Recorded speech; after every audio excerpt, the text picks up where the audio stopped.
Alrighty then. Successful indie author, 5-minute focus, episode 895. Working for yourself.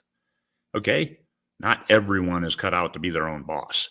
And this, you know this. Because it could be you, it might not be you, maybe it's a better you. But still, some people, that's too hard. That's a lot of pressure that you put on yourself. There's no one to spread the load of stress, spread the workload. It's just you.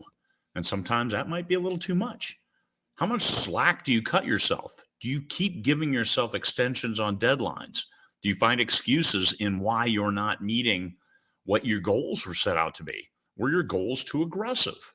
Are you not encapsulating everything that you're able to do with what you really can do? Are you not building into the schedule those things which crop up that will keep you from getting where you want to go? The realistic vision of what you're able to do, what you can do, and what you do is something you have to get your head wrapped around in a big hurry when you're your own boss. You have to know. You can't say, I'm writing a book a month, especially if you've never written a book a month. I'm writing full time. I got laid off from my job. I now have time. What happens? Take a look. Take a look at how many words you can produce that first week, and then after 2 weeks, and then adjust your schedule. Help yourself to win. Set yourself up to win. Don't be so aggressive like, okay, I can get 100,000 words this week. Probably not. All right? Probably not. So do what you can do. Adjust, but then do you keep kicking it down the road because you never get 100,000 words? You never get 10,000 words. You never get 5,000 words except on a fluke. Don't set yourself up to fail. Once again, it comes back to being your own boss. Realistic goals and realistic workload. Don't stack everything. I'm going to do everything.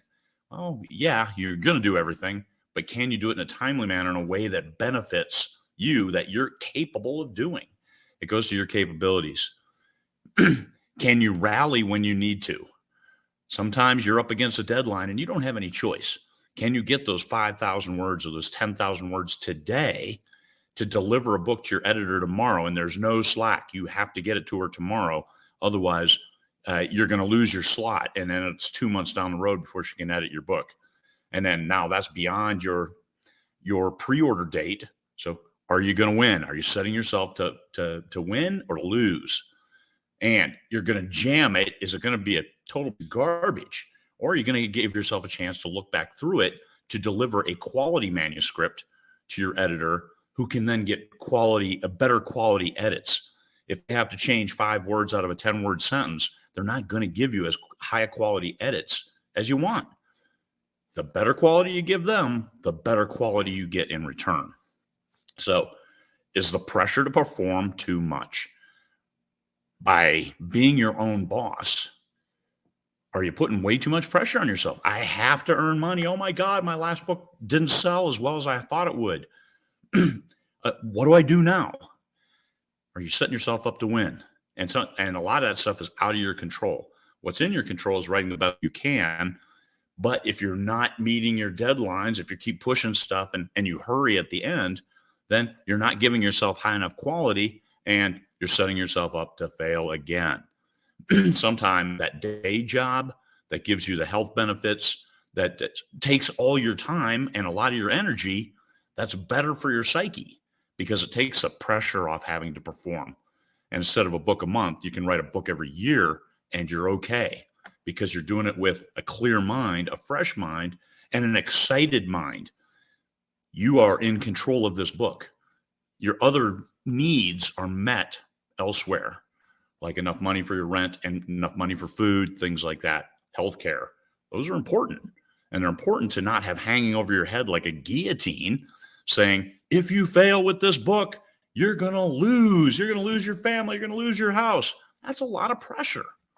So a lot of people, some of the best full-timers I know, they wait until they have their double or triple their monthly income from their day job for a year before making that jump to full-time, because now they've put some money aside and they've got a lot of money set aside to cover their expenses as they continue writing. And also they've got a track record of performance. Once it's just you, are you still creative once you're working for yourself? And even if you can't work for yourself, you need that day job, you're not a failure. The epitome of this profession isn't being a full-time author. It's selling a lot of books. That's the epitome. Sell books, which means write a great book, put it in the right people's hands. That's it. It doesn't matter if you're doing it full-time, doesn't matter if you're doing it part-time, doesn't matter if you write a book every other year. None of that matters. What matters is selling a lot of copies of that book.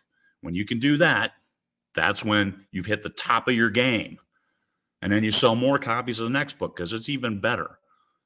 So do you work for yourself or not? Doesn't matter. What matters is getting that great book out there. So don't put so much pressure on yourself. Sometimes working for yourself is a lot better too, because I like it, because I get the stuff done. I don't put unrealistic expectations on myself. And also I do have my health care and all that stuff because I'm retired. So a little bit different setup.